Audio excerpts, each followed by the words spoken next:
नमस्कार दोस्तों। आज आप सुनेंगे अमृत मंथन या समुद्र मंथन की कहानी। दूर, बहुत दूर मेरू नाम का एक सुनहरा पर्वत है।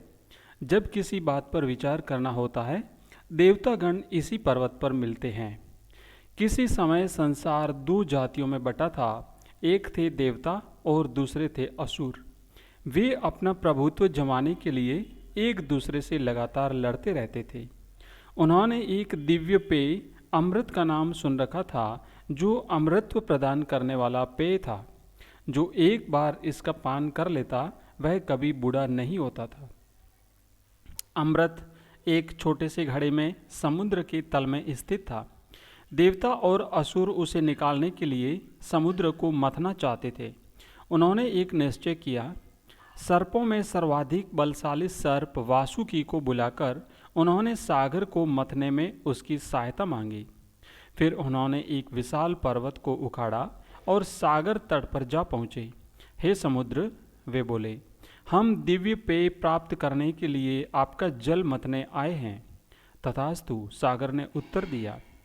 फिर वे कच्छप राज के पास गए और बोले, महाराज, आप हमारी सहायता करें। यदि हम पर्वत को सागर में डालेंगे तो वह डूब जाएगा, परंतु यदि आप उसे अपनी पीठ पर धारण कर लें तो हम सागर का मंथन करके अमृत पा सकेंगे। कच्छप राज मान गए। वे सागर के तल में चले गए और उनकी पीठ पर पर्वत स्थापित कर दिया गया। वासुकी ने स्वयं को पर्वत के चारों ओर लपेट लिया। देवताओं ने उसकी पूंछ पकड़ी और असुरों ने उसे सिर से पकड़ लिया। इस तरह उन्होंने महासागर का मंथन किया।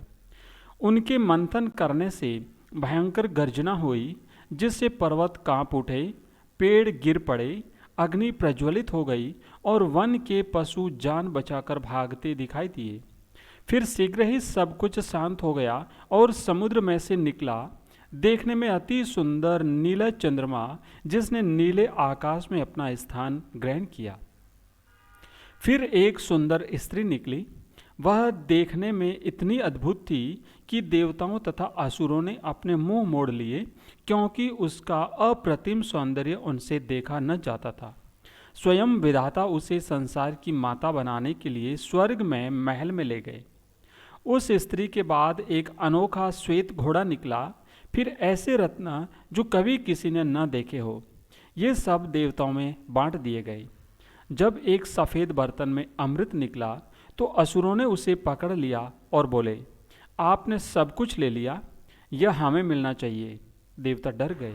अतः विधाता ने एक सुंदर युवती को भेजा, जिसने असुरों के समक्ष इतना सुंदर नृत्य प्रस्तुत किया कि वे अमृत को तो भूल ही गए। जब वह अदृश्य हो गई तब असुरों ने जाना कि उनके साथ धोखा हुआ है और गुस्से से उन्होंने बड़ा कोहराम मचाया। असुरों में से एक राहु, जो देवता का भेष बनाकर देवताओं के बीच अमृत का घूंट पीने जा बैठा, पर जैसे ही उसने एक घूंट पिया, उसे पहचान लिया गया और उसके अमृत निगलने से पूर्व ही उसका सिर काट दिया गया। अब ये तो सूर्य और चंद्रमा ही थे जिन्होंने यह सब देखा था और राहु को चुपके से देवताओं में सम्मिलित होते भी देखा था। जब राहु का सिर काटा गया, वह आकाश में ऊंचा उड़ गया, क्योंकि उसने अमृत पी लिया था और अमर हो गया था। जब कोई तुमसे कहे कि ग्रहण लग रहा है, तो तुम समझ जाओगे कि यह राहु ही है, जो चंद्रमा या सूर्य को निगलने का असफल प्रयास कर रहा है। धन्यवाद।